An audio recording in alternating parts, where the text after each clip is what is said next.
you so much for joining us. My name is Santes, Beatty, and I direct the Multiethnic Ministries. We direct the Office of Church Multiplication and Discipleship, and just so excited that you join us for this webinar entitled Two Churches in One Building. As a matter of fact, you may be surprised to know that there's a church who's going to be on today that actually has 4 churches operating in one building. And so the whole premise of today is to really have this conversation, like what could be possible if we share space, if we share some resources. And there are a lot of reasons why churches all over, not only North America, but all over the world do this. Some do it for financial reasons. It just makes more sense financially, fiscally. Some do so for space reasons.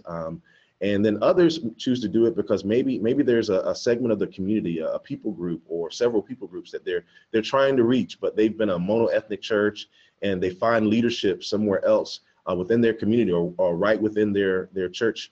And they decide to draw in that particular group of people and have services at that particular location. And then there are others who decide, you know what, we've come together, we share a space.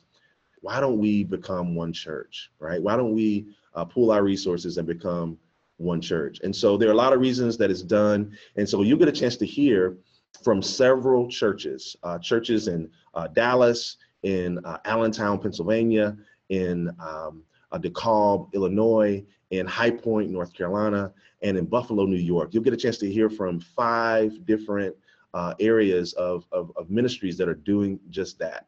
And so we're glad you're here. We believe that leaders are learners, and at the point we stop learning is at the point we stop leading. And so this webinar is being offered to you from Church Multiplication and Discipleship and within Multiethnic Ministries to be just that, a learning lab, an opportunity to grow. And so there's somebody really important to us who helps kind of to manage some of the questions and some of the things that happen. We want you to get involved. And so Josemar, why don't you share with everyone how they can get involved and how they can ask questions. Hi, my name is Josemar Trent, and I am the translation specialist here in Church Multiplication and Discipleship, as well as the support staff. And as Santes said, we love the Zoom webinars. It allows us to communicate with each other. But at the bottom of your screen, you will find the Q&A tab as well as the chat. And so there you can ask questions to our panelists. First, we will hear them and then you can ask them. We will field a few questions to them, but then after each of them have done their presentations, we will ask your questions. So don't be shy and ask away. Very good. Thank you so much, Josemar. So here we are. We're going to jump right in, and our first panelist is actually from Sent Church in Dallas. And so I'm going to pass it to them. Why don't you all share your story, Pastor Dwight, Pastor Lucky, why don't you share your story of how God is moving in Dallas, actually in Plato, Texas, and what God is doing between the two of your ministries. Share a little bit of that. Sure, I'll start and then let Lucky fill in some of the details. But how many years ago was it that you came to us? Since 2008. 2008. So we're about 9 years in together partnering in this. But Lucky, as part of what was going on in Zimbabwe, had made her way to America, and many of her friends as well. Mugabe had been pretty ruthless in terms of a dictator in Zimbabwe. And she came out of a Methodist church there in Zimbabwe. And they were looking for like-minded individuals to worship with. And so we ran into each other, and the request was made, could it be possible that they could start their church here? And we began to investigate as well what that then looked like. I guess not every time you partner in a way like this is it with someone who is actually Wesleyan or part of your denomination. It's just that you want to be kingdom-minded and allow churches to get off the ground, and that's our heart at Sent Church. But in this case, she was very interested in the Wesleyan Church and what that meant, and so we had a lot of Wesleyan conversations. And since that point in time, she's actually been ordained as a Wesleyan pastor. So we consider this a partnership and an opportunity for us to serve people of another language. They do not worship in English, and so it becomes a situation where most times it's most beneficial for them to meet in our building. And in this case, they meet at 2 o'clock in the afternoon on a Sunday. And at this point in time, we have a room outside of our main worship center that's large enough for them. And so it's been about a 8-9 year partnership of us both benefiting, because we benefit from them as well. So anything you'd add, Lucky? Oh, yeah.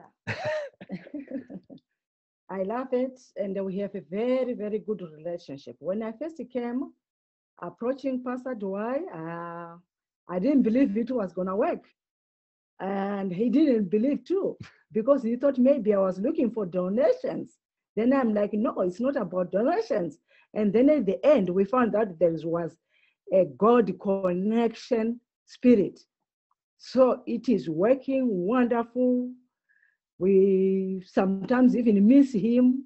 People call, where is Pastor Nash nowadays? We don't see him. So I normally invite him to come and even preach to us. And even if I spend 2-3 months before I attend his church, I feel like I'm lost. So it's like my people and me too, sometimes we just pop in to his church because we feel like we are now a family, a strong family, not just a family. Even if we don't have, are they hearing me?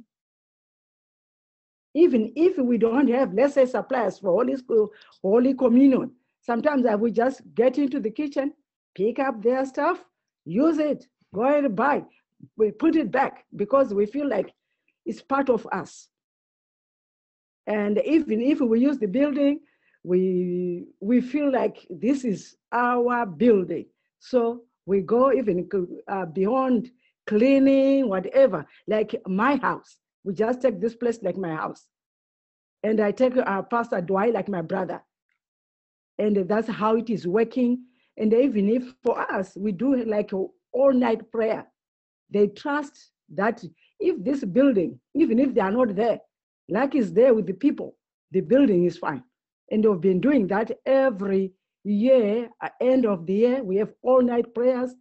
They just go home and sleep. We are right there taking care of the building. Easter, we are hosting Easter this time with some people from my country. Other churches will be here, like United Methodist will come in this building and partner with us. It's fine with them and it's fine with us too. So we have a wonderful relationship and we see God working, not just like, I don't take it for granted. Or we don't take it like, oh, they have to. No, no, no. This is just God's work. And it's working wonderful. Thank you. So as you think about the work that you're doing, as you think about what has been some of the challenges that you guys have faced, sharing a building, sharing a space, what's been some of the challenges that you've had to deal with?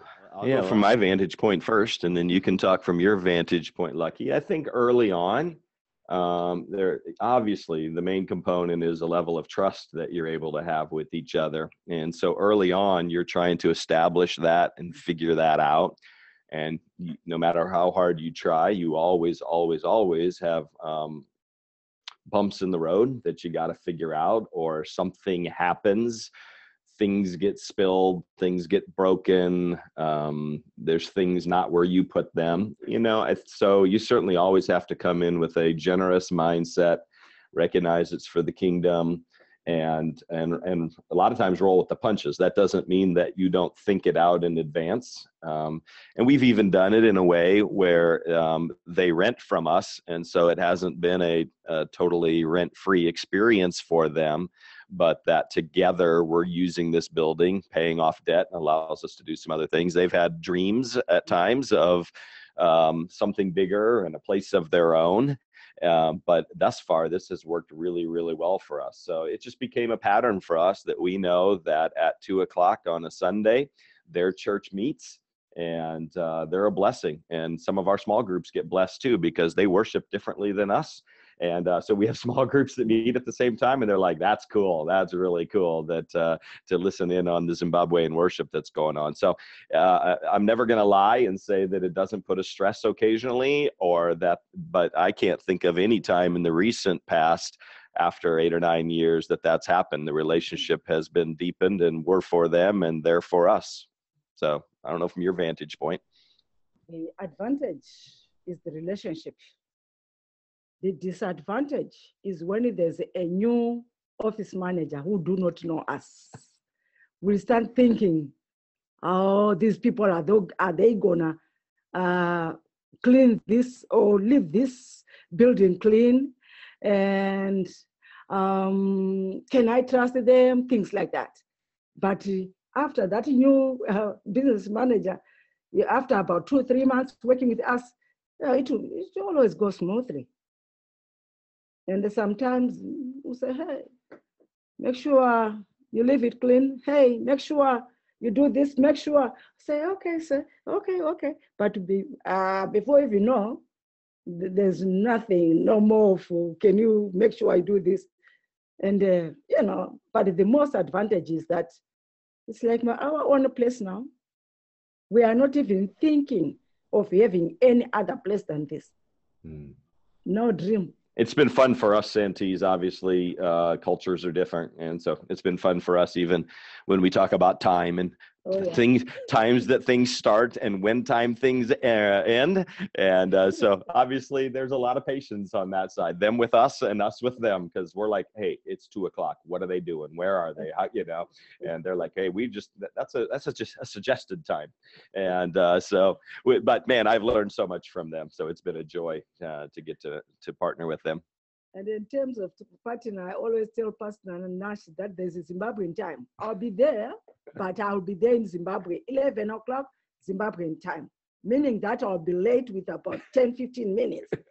So he has been doing very good, because most of our meetings, I'm late with some minutes, although how much I try. But after I'm there, even if he dismiss me after 30 minutes or 1 hour later, I don't care. I'm already there. I feel good. So there's a little bit of culture difference, but with God, all things are possible. Amen to that. Thank you all so much. We'll come back to you. There'll be some questions that'll come a little bit later that everybody will be able to respond to. But thank you for kind of getting us started. I got a chance to meet Pastor Lucky at Mosaics Global Networks, the national conference in Dallas back in November, and just admire the heart and the passion you have for ministry and the work that you all are doing there.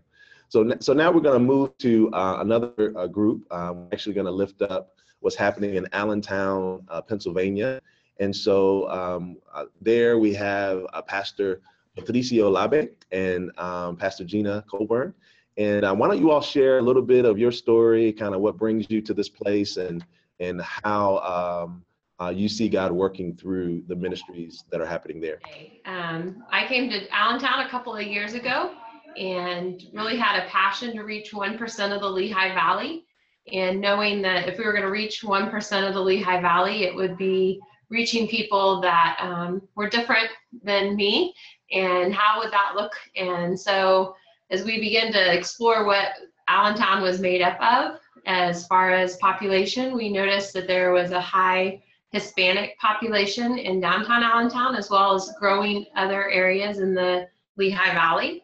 And so we knew that was on our radar. And about 1.5 years ago, our DSs, we had 2 DSs at the time, Carl and Anita Eastlack, came and presented the possibility of maybe hosting Pastor LeBay's church. They were looking for a new place to worship.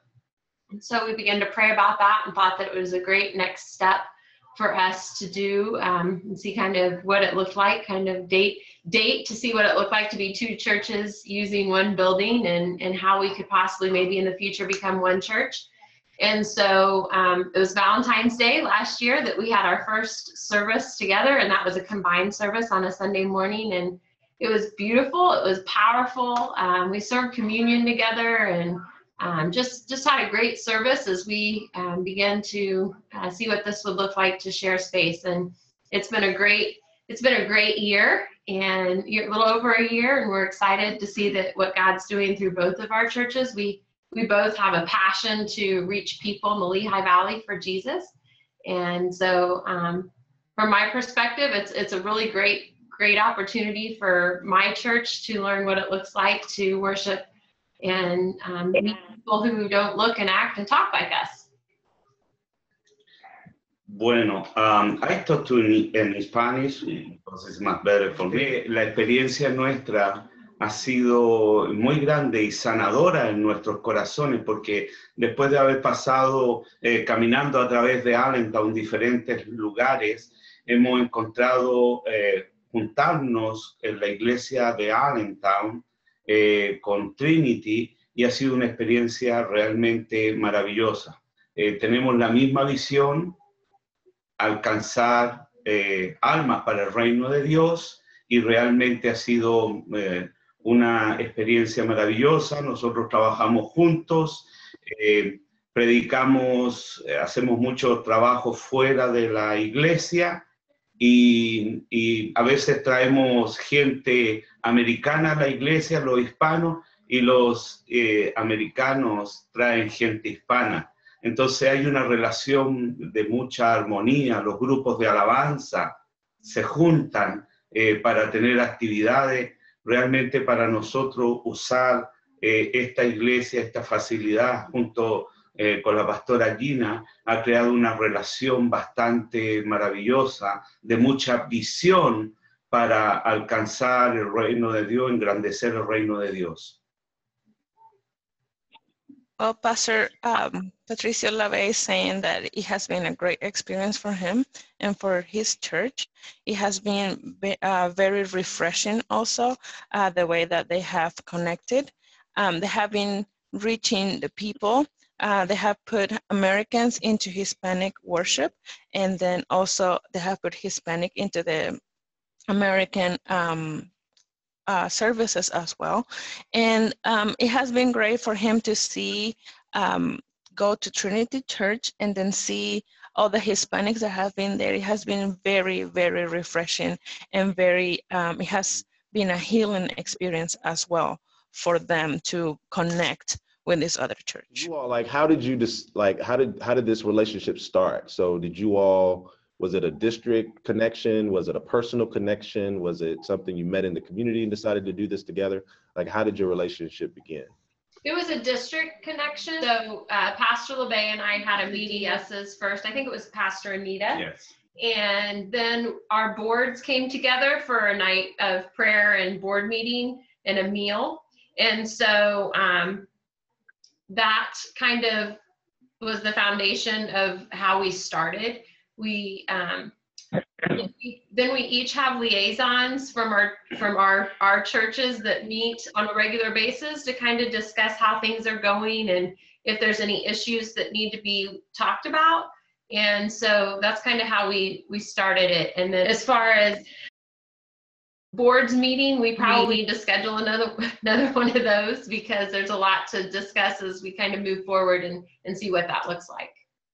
Got it. So you got a question for your group in Allentown. Like, how did you manage, or how do you manage bilingual services, like having more than one language in a service?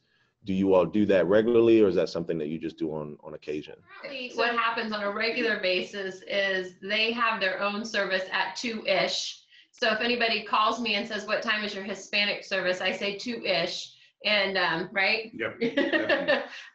So they meet, but then we also try to do a couple times a year where we're together. So we did a worship on the outfield, which is over July 4th weekend. And that was bilingual. It was both worship teams. It was English. It was in English and Spanish. And then Pastor LeBay did the speaking that morning. His daughter translates for him. He does much better working through a translator than I do. I'm still learning. But when we're inside, we have earpieces. And so usually if it needs to be translated, somebody will translate for English when it's in Spanish to English. And so we are finding that, like, they just did a big event a couple of weeks ago, and we had people from the church come and it wasn't translated. And so we were kind of lost, but we enjoyed being there. And so those are things hopefully we can work on and maybe do better in the future as we move forward. Thank you. There's another question that came in for you all at Allentown. This probably is more so for Pastor Patricio. How do you all handle the students and the children? Are those services, is there any intermingling of the youth and the children in terms of ministry, or are those still pretty separate? Trabajamos en las escuelas dominicales separados, pero nosotros invitamos a los hermanos hispanos a moverse hacia los servicios en inglés. They do the Sunday school. They do it separately, but they are inviting the Hispanic community to move towards the English services. Well, hey, thank you all so much. I'm sure there are going to be more questions that'll come for your churches, and man, really excited. I was able to see what's happening and in Allentown a couple weeks ago as we were there for part of the Excel conference for Penn Jersey, and man, the work that you all are doing and to see this partnership thriving is such a blessing. So thank you all for being on.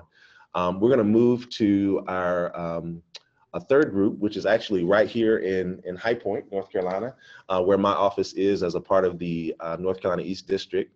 And I have two amazing pastors who are part of First Wesleyan. I have Pastor Chan, who will explain why he's here, and Pastor Sitt-Len, who is here as well. And so why don't you all share a little bit of your story, kind of what brought you to this current place in terms of ministry, and then share a little bit about how you work together in particular ministries that you're involved in. I'm Pastor Chan Shaver, and I'm an assistant pastor to Pastor Chris Thor. He was scheduled to be here, but he's flat on his back, so remember him in your prayers. But Pastor Chris has been a pastor in the North Carolina area for 30 to 35 years, and he came to First Wesleyan 2.5 years ago. First Wesleyan Church in High Point is 110 years old, but we're in a new facility, which Santes sort of described. We're an old mall renovated into a church and office space.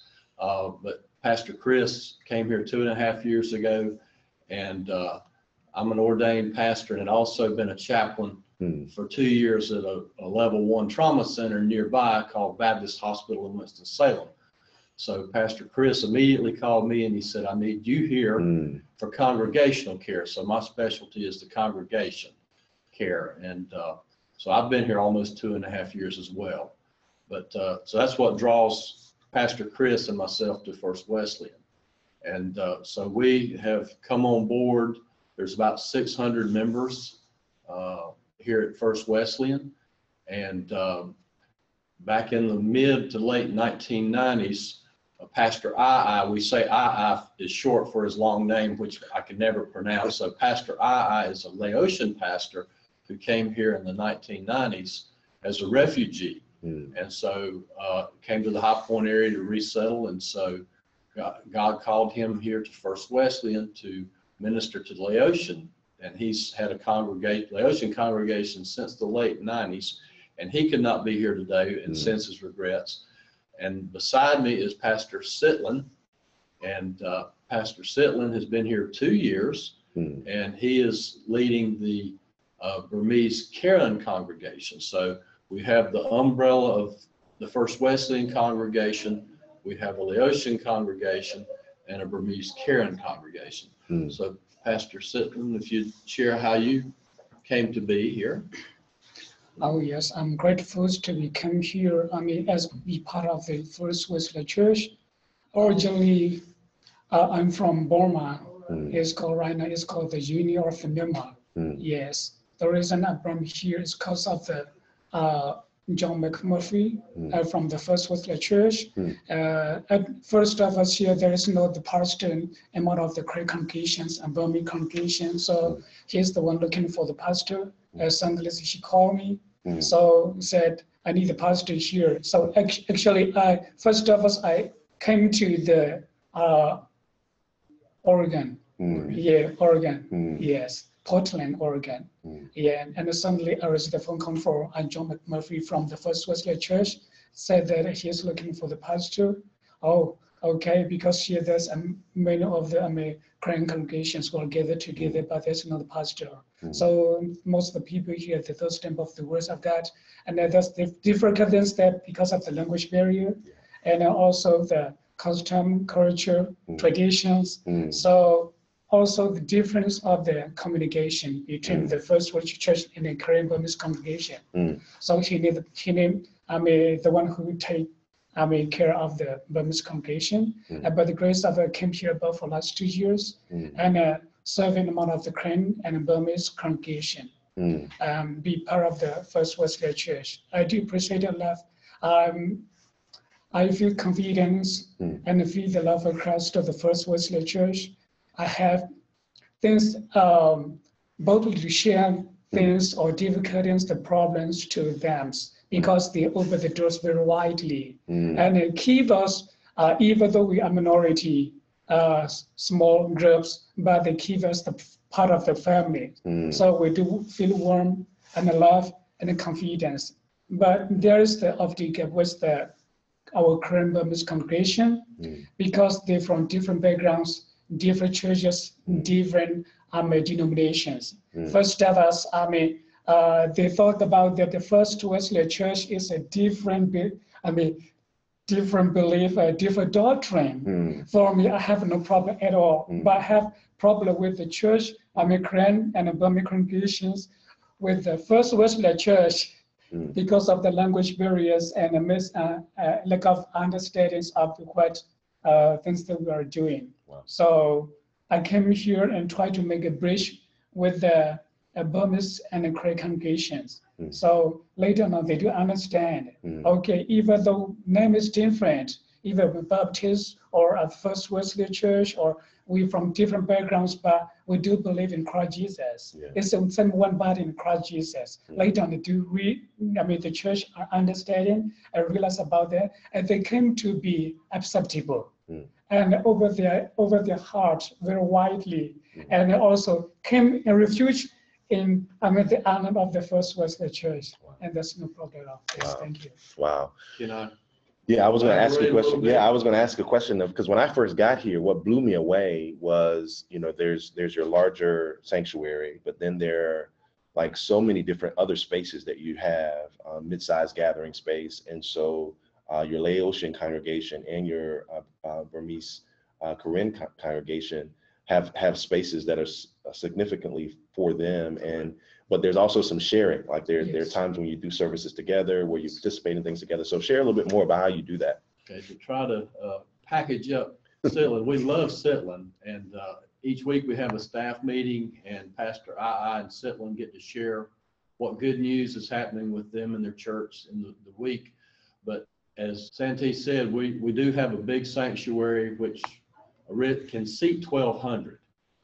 So it's the largest stage in the High Point Triad area, actually.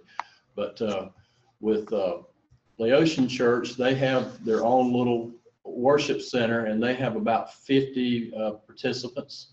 And Sitt-Len has an adjacent room, which is their sanctuary, and you have about 100. Yes. He has about 100 congregants. But so we as First Wesleyan, the mother church, so to speak, we have a 9 o'clock and a 10:45 worship service, sort of a traditional and then a blended.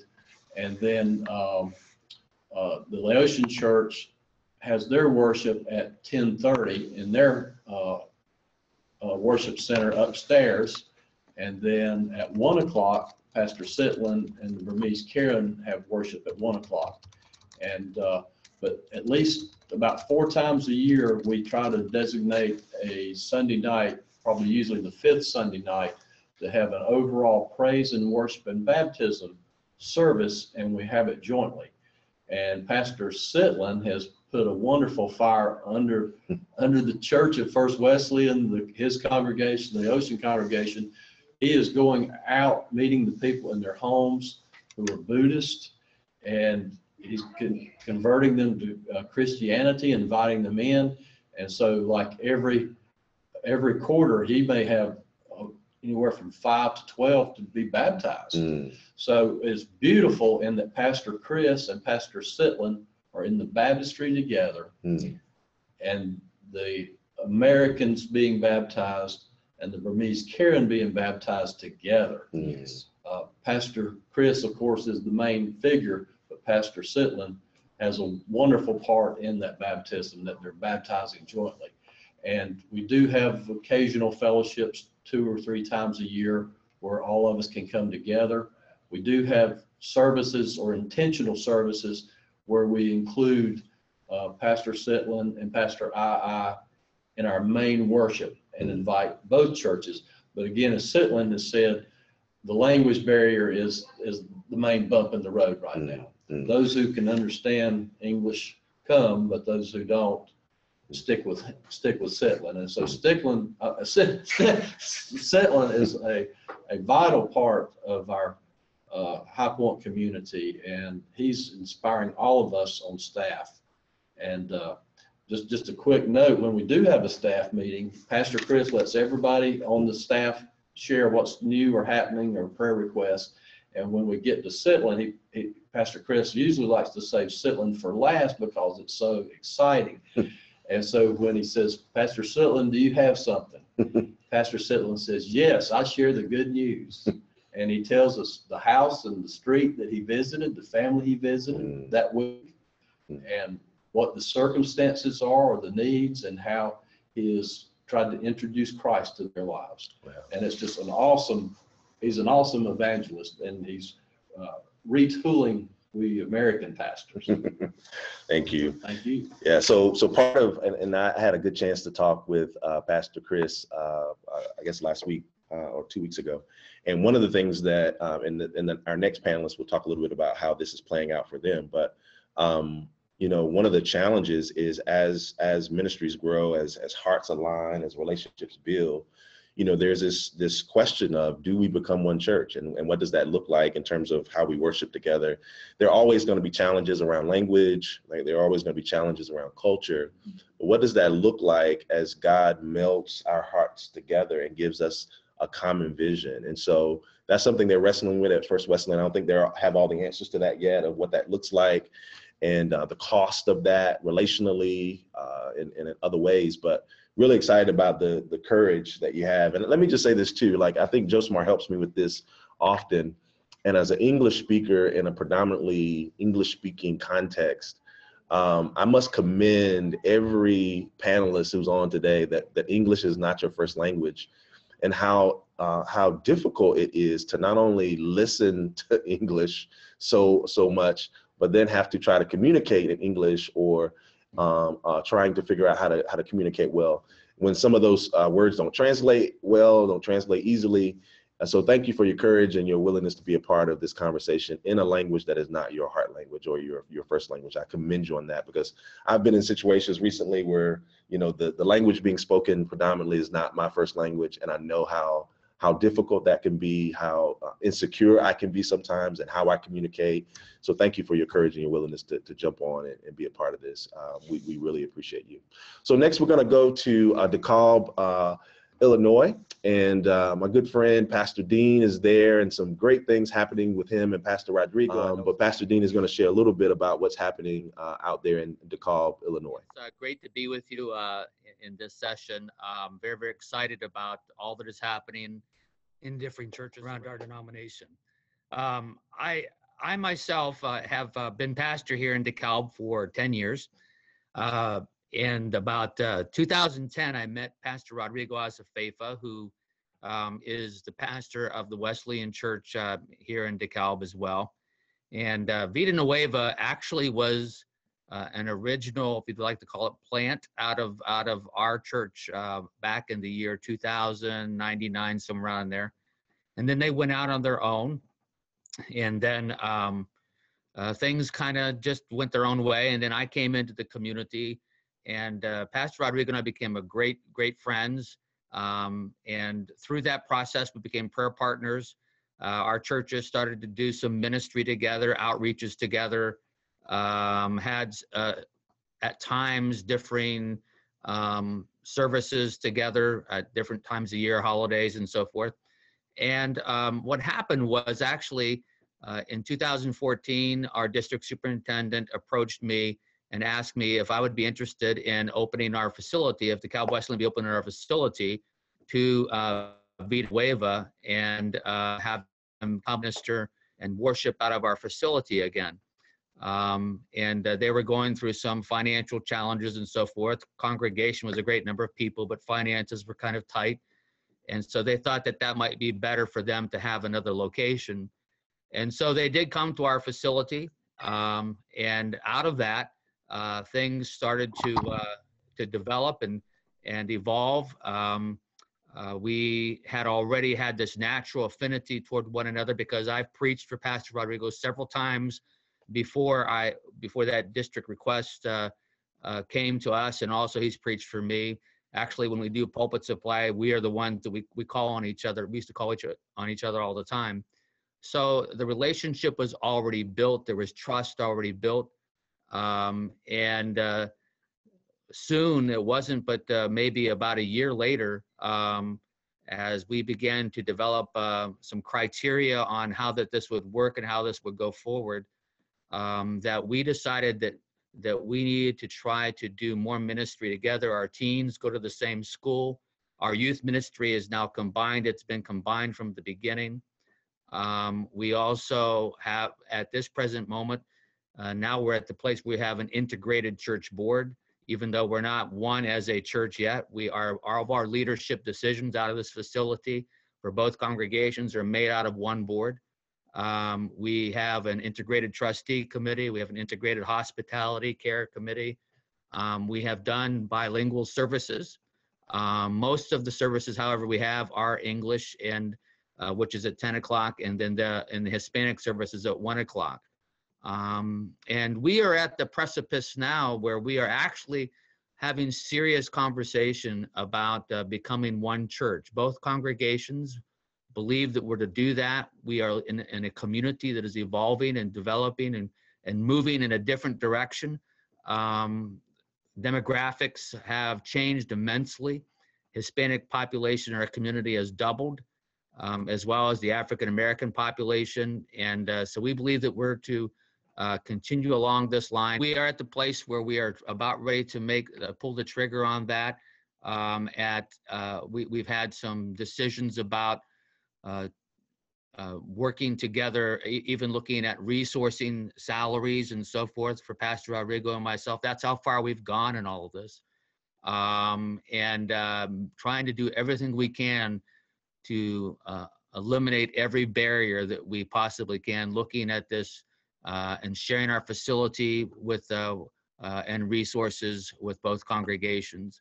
I think the thing that really was helpful for DeKalb Wesleyan was just understanding, though, that this isn't ours. This is God's. We took a Psalm 24:1 principle and said, the earth is the Lord's and everything in it, and we're just called to steward this. And we need to share this, and that's what we're doing. I guess one of the questions I would ask, when you start talking about the desire to become one church, and what does that look like for you all? Do you have any idea of timeline? I know some of that might be sensitive and you might not be able to share, but any part of that because I think you're one of those stories in this group that the chances of that happening is pretty good. And so I'd love for you to share a little bit more about what that looks like going forward.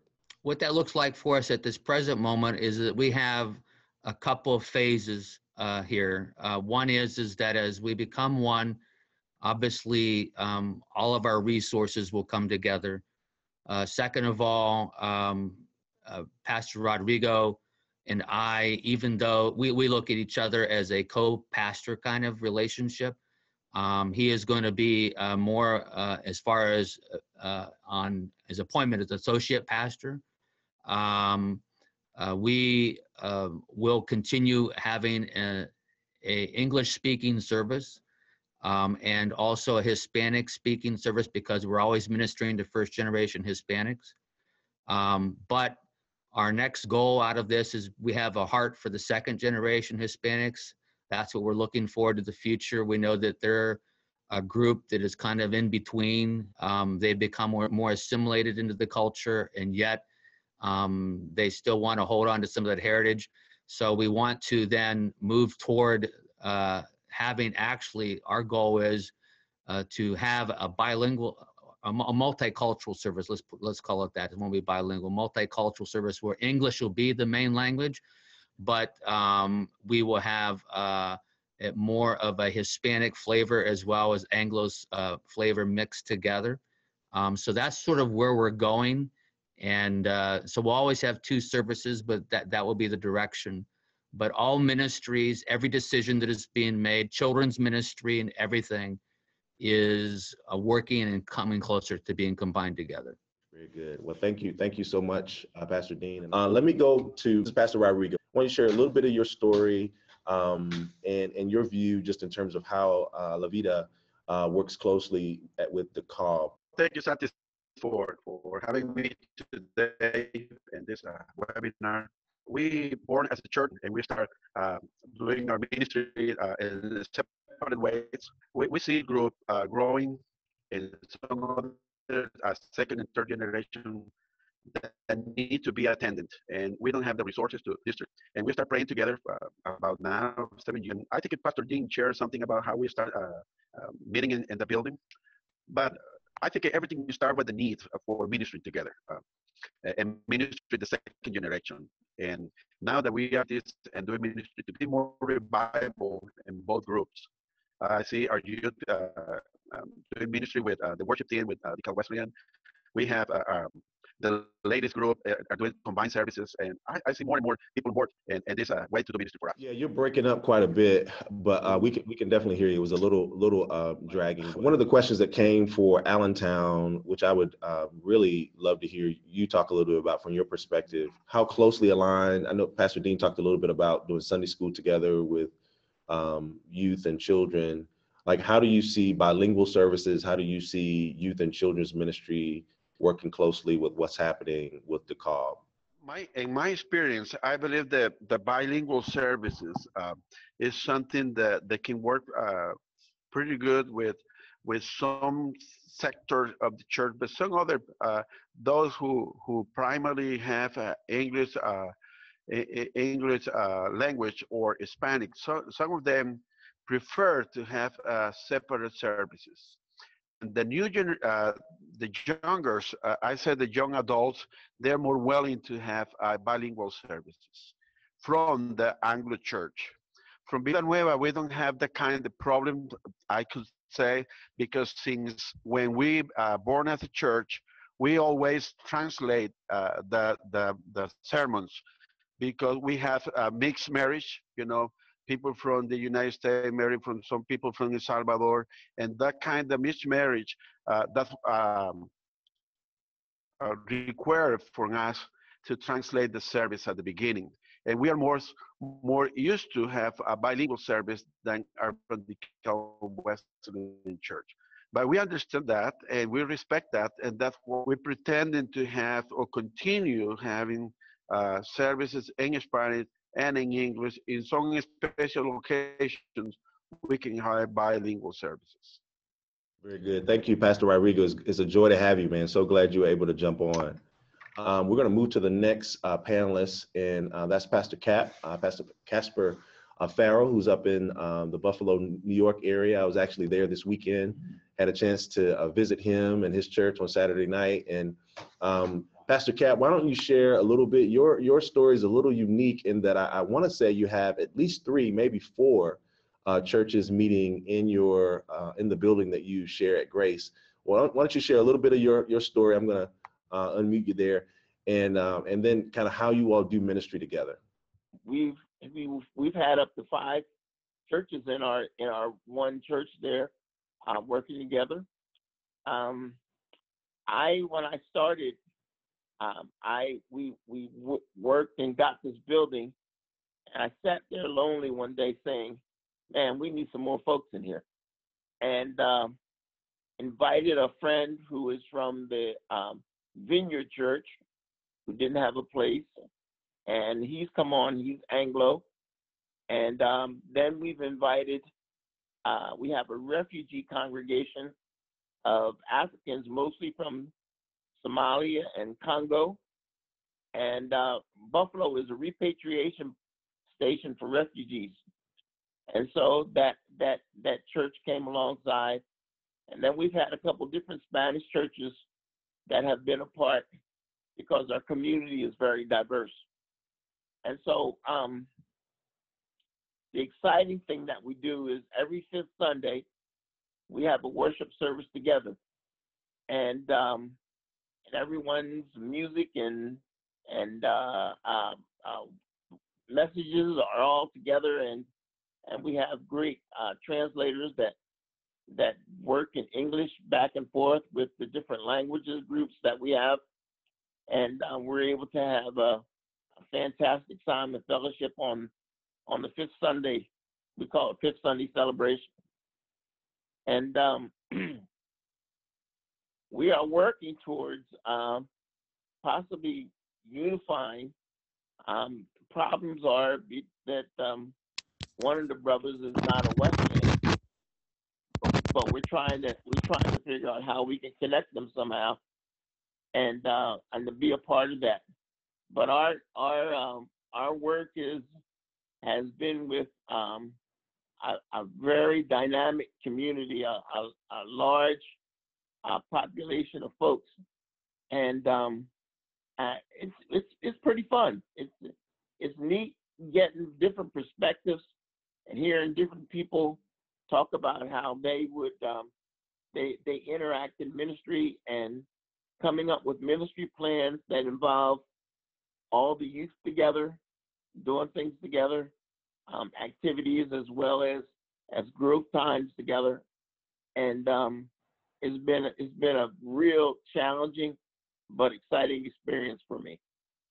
Well, one of the questions, I don't think you described like who's meeting at your church. I know your church is somewhat multi-ethnic, and I know there's been more of an African-American focus. The community is pretty diverse, but share like who's actually meeting in your building, and when do you all meet? Like how close are the services together? All that kind of Well, good I'm stuff. a Seventh-day Wesleyan.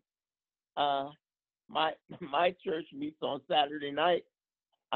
We were the ones that procured the building and bought the building, and then we have an Anglo group that's called the Vineyard, and they meet on Sunday morning, and then we have the African Congo Somali group that meets on Sunday afternoon, and it's been fun.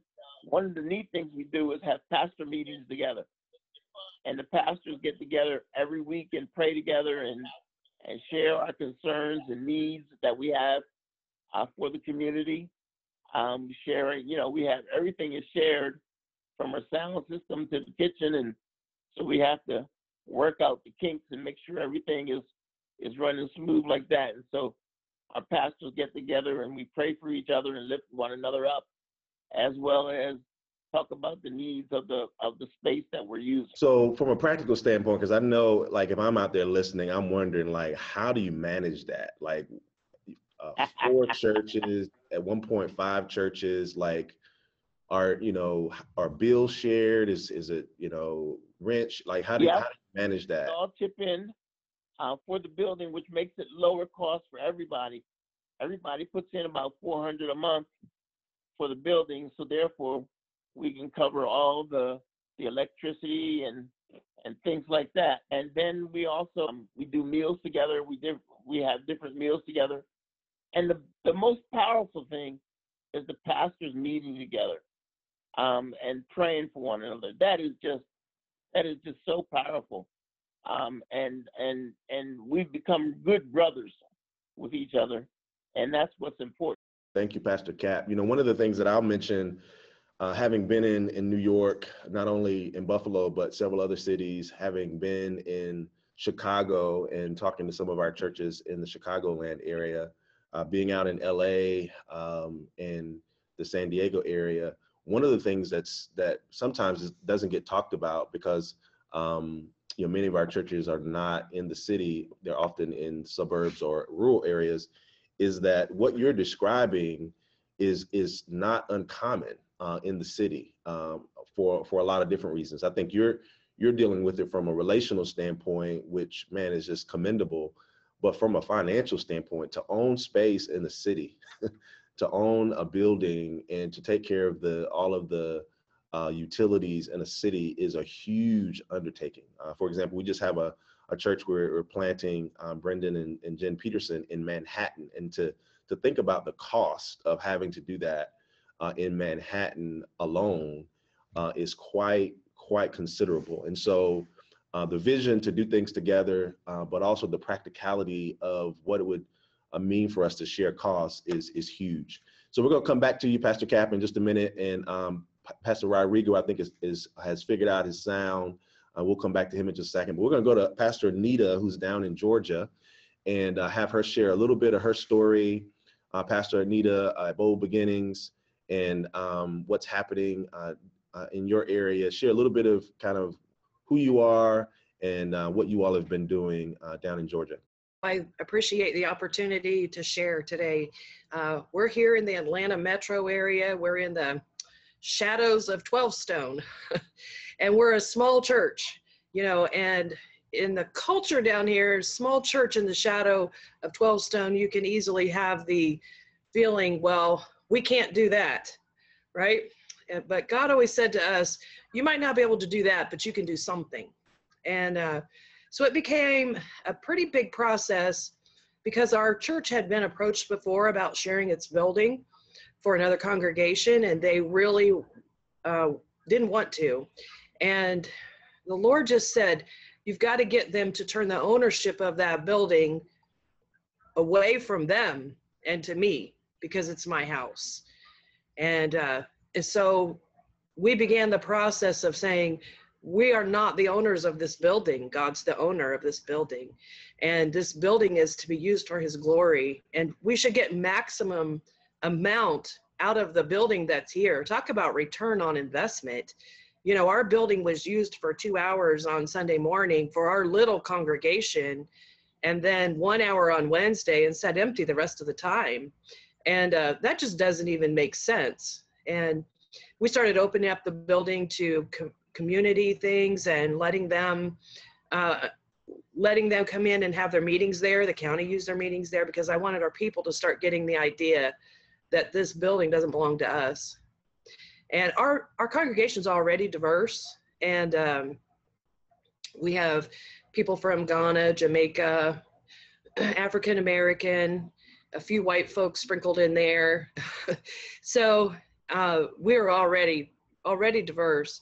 And we had a vision. We're heavily influenced by Wayne Lyon and the umbrella church philosophy, and that's how we got started.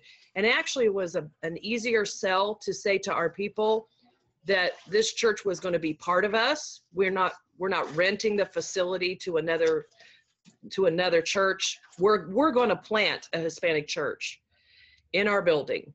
And so when we did that, it became partnership from the beginning, all the way from, we did canvassing together.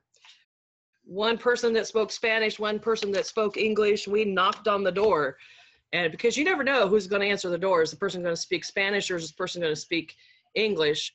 And so we went side by side from the very beginning, knocking on doors and canvassing to get this congregation started. The Hispanic church that's in Norcross, they would send a speaker down. In the beginning, they would send a speaker down. We never knew who was going to come, but every Sunday at 4 o'clock, there would be someone there to preach. And so it was basically up to us in the middle of the week to fill that service up. And then God sent Pastor Lalo our way, and he was a ministerial student, and I wanted him to be here today, but he's working. And he kind of took that thing and just ran with it. And so we had, in the first 2 years, each year we'd have over 30 new converts. And you know, the kind of transient, so they all weren't there every Sunday, but we saw people being saved. And we just really made it always that their victory was our victory. We celebrated together. We had our youth ministry was together. When we had a women's event, it was together. We had quarterly worship services together. We're not even an established church. We have PAC team, but our PAC team was half from their service, half from our service, and we just always did it together. And then Pastor Lalo decided he wanted to branch out on his own, and we welcomed that at that point. See, then they were okay with it being another church because they already had a relationship. and they already saw and they already knew. And then when Pastor Lalo took his congregation to another venue, our people were sad. They're ready for another group. And so we got another group to come in and partner with them. And we also had a Ghanaian group that were getting started and getting ready to launch. And one of my favorite memories is of that and this process was the Hispanics were having a big event because they had a special person in town from their denomination. And the Ghanaian group, their pastor from Ghana was there to do an exploratory trip. So they both wanted to have a celebration at the same time in the building. And so one was at one end, one was at the other end. And so you go down the hall one way and you smell all this Hispanic food and you hear people speaking Spanish. You walk to the other end and there's people that their Ghanaian food smell, which I love. And they're all speaking to each other in their native language. And I was just in heaven, just realizing that our building was being used for maximum kingdom impact. And that was our prayer from the beginning, was that our building could be used for maximum kingdom impact. And our little congregation, they just weren't getting it done, but they shared in the victories of getting it all done together. And so their victory was our victory, and we celebrated with them. Good. Thank you, Pastor Anita. I think one of the things that you're describing, because I hope people are not hearing, there's always this like tension of competition, right? Like when you have these kind of conversations, like, well, man, we should do it like that, or man, they're doing it this way. And so one of the reasons why we wanted to have so many different stories is to see the complexities of what could be done, what has been done across North America. But what you're describing is interesting to me because it's almost as if your church has become a hub.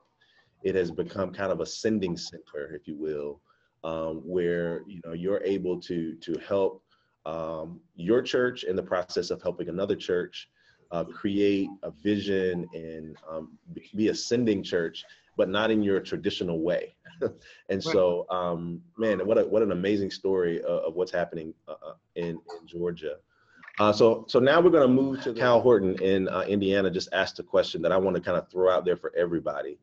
And so feel free to jump in as you're led. But the question is like, they're considering partnering with a Hispanic congregation. And so his question was, what are the questions that he needs to be asking of the congregational leaders of the church that they're looking to partner with?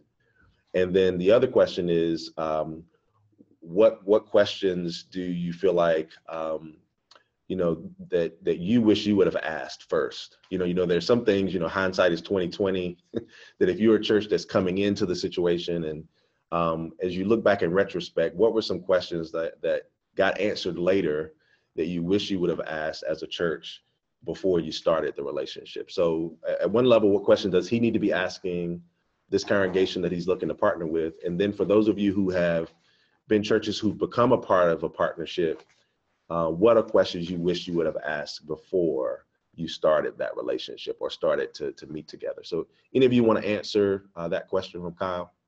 I believe that we have to have the same goal, because we cannot start walking together with another partner if we are not going to the same place.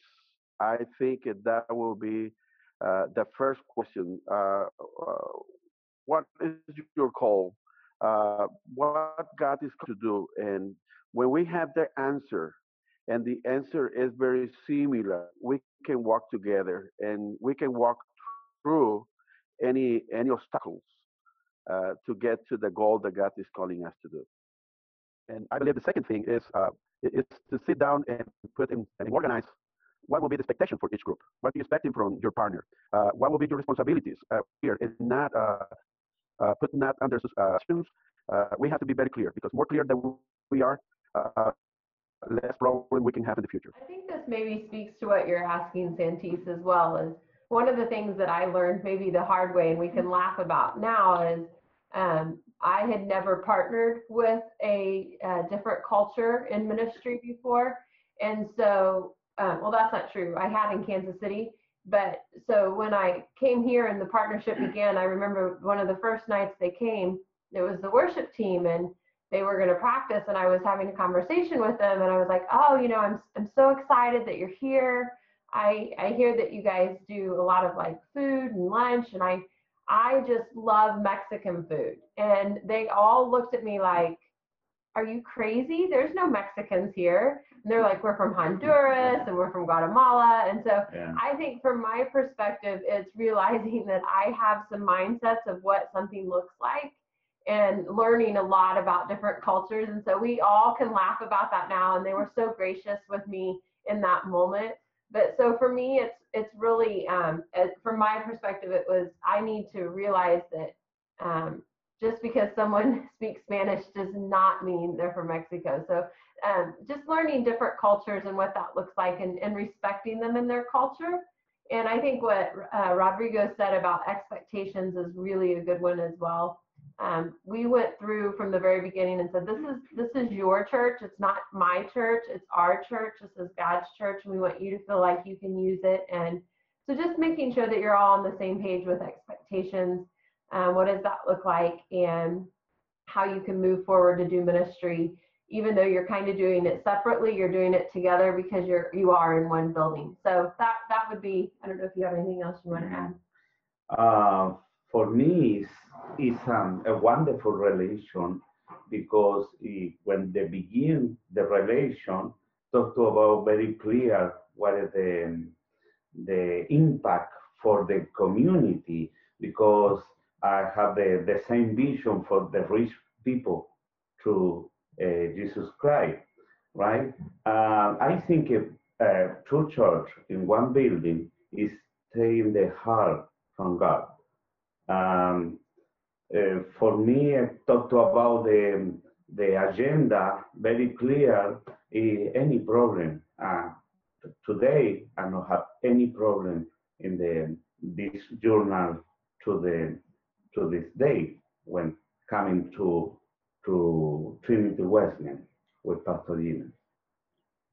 I think another thing, Santes, is that I think it's really important from the start to understand, going back to the expectations, is one congregation, I guess I'd have to look at the congregation that is, maybe they own the property of the building.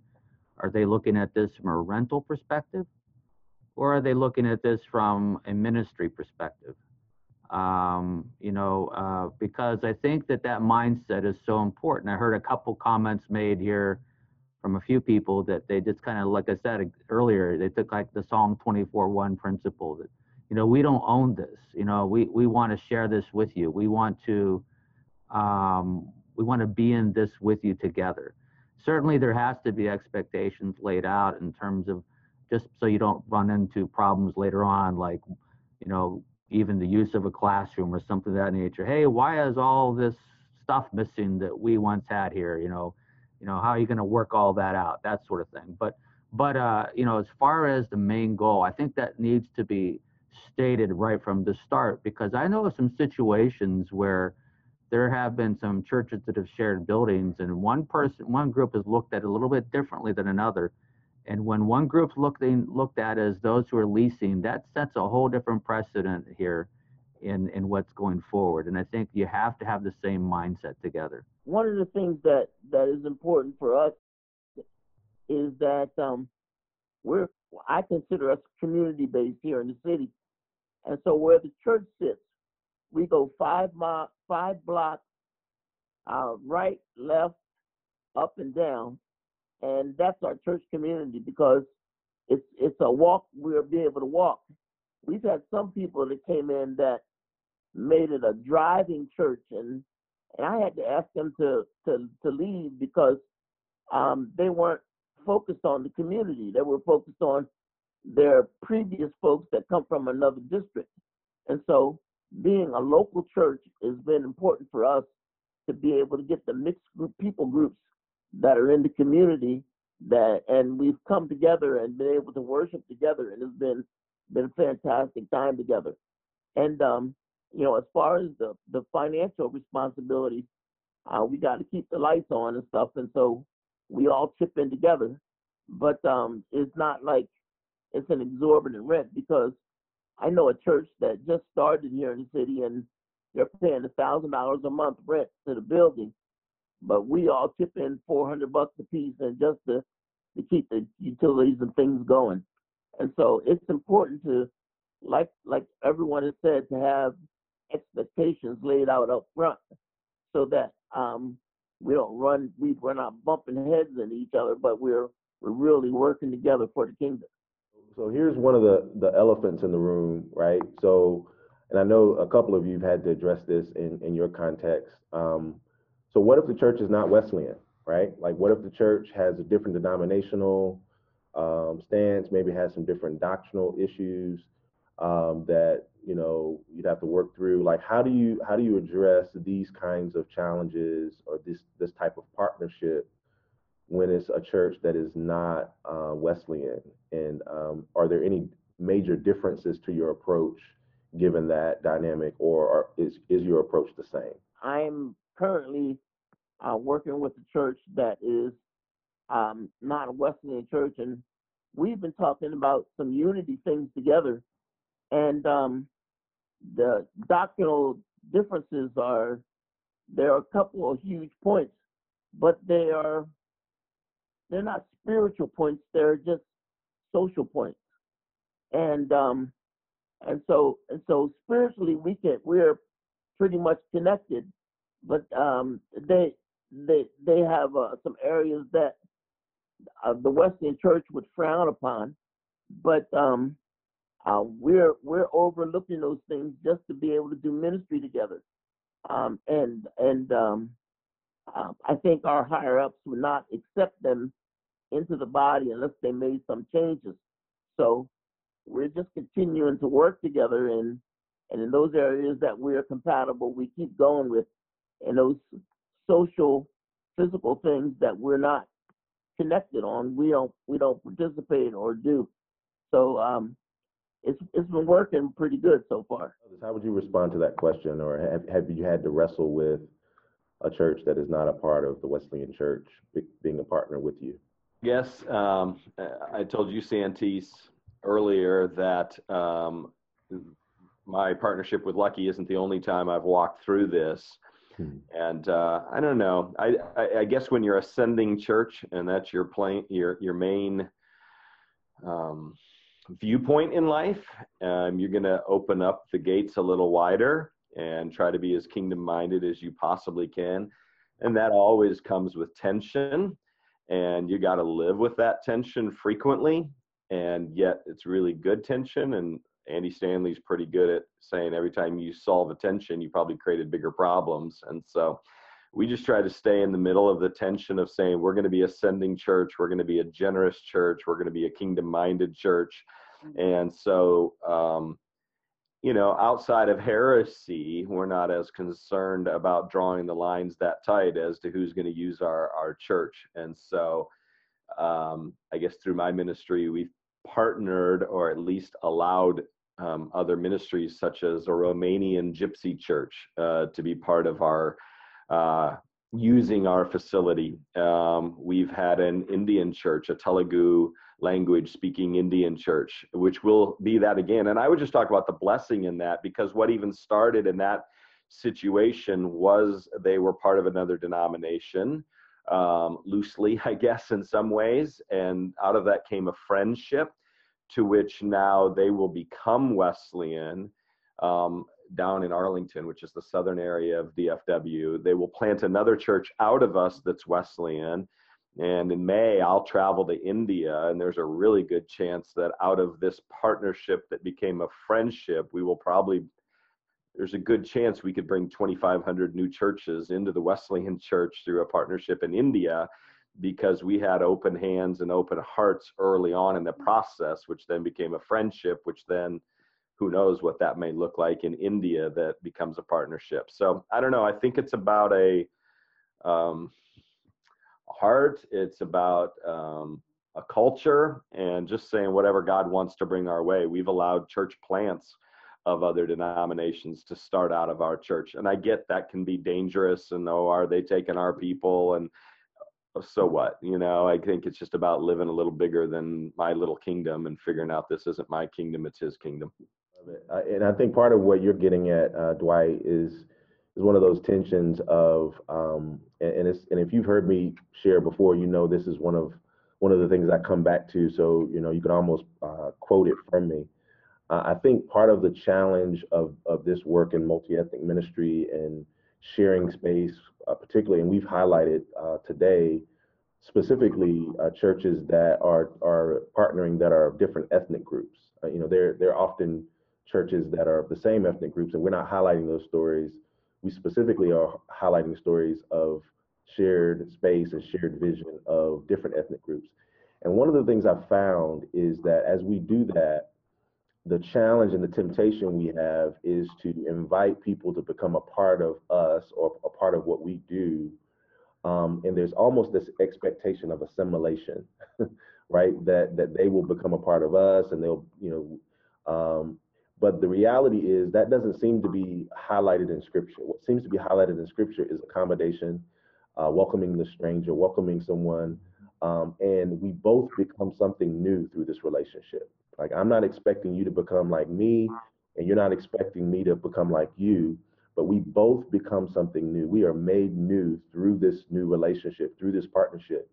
And so to hear the story of what the potential of what could happen in India through this relationship that started as a church that wasn't even Wesleyan is a great picture of the possibilities of what God could do as we approach our community with an open hand and open heart. And it goes back to I think what Gina was talking about earlier, which is one of the first things Mark DeMaz in his book, Leading a Healthy Multi-Ethnic Church says, of course, there's embrace dependence, right? That we have to depend on the Holy Spirit. We have to not depend on the voices of people, but depend on what we're hearing from God. But the second thing he says is we have to take intentional steps. And one of those intentional steps is understanding our community, like who's there, and not only who's there, but who's coming. and then begin to posture ourselves in such a way that we're able to hear the hearts of the people that are around us and try to meet those needs. And some of those needs might be sharing space, might be sharing resources, but to be able to hear these stories, particularly the one you just shared, Dwight, about India, is encouraging, and I hope it's encouraging to others. So I guess as we begin to close out, I guess my last question would be, after Anita has shared, what would be kind of your final statement if you were, because I would guess that most of the people who are watching this webinar are either doing it or they're considering doing it, right?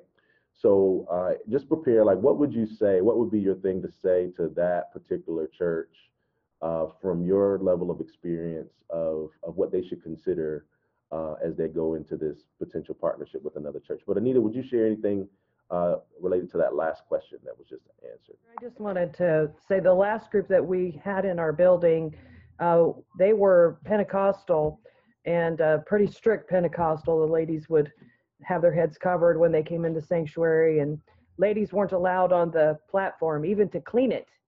And so there were a lot of cultural things that we had to kind of adjust with them in the building. And that particular thing, with me being a woman pastor, made it kind of hard for us to have combined services because they would allow women to sing on the worship team, but they had to stand over to the side. So it was very interesting that even in the midst of all that, they treated me with much respect. And for our people, it was a cultural win because they got to see, anytime you can expose your people to other cultures and what they do and how the body of Christ is so diverse, I think it's a win, So, and to tag on to the next question, since I'm already on, I think that if you're considering it, do it, because it will breathe fresh air into your own congregation. It'll bring life, and it's almost like having a baby, and how that brings excitement into the congregation. And I would say, go for it. How about others? How would you your closing statement? Our world is so divided by so many different things right now that the church really needs to be a voice of healing to that. And I think one of the ways we can do that is reach across lines that to people who don't look, think, vote, talk like us, and just show the world that we can be a healing agent in this culture. And so for us, it was such a blessing, continues to be a blessing. I'm learning a lot on what that looks like. But absolutely, from one lead pastor to another who's maybe thinking about this, our commission is to go and make disciples. And the United States is one of the fastest growing mission fields in the world. And so you have great opportunities to reach beyond what we think ministry looks like and what it should be. And so that's what I would say. You want to add anything? I encourage every people for open the door for new congregation in working through church, one business.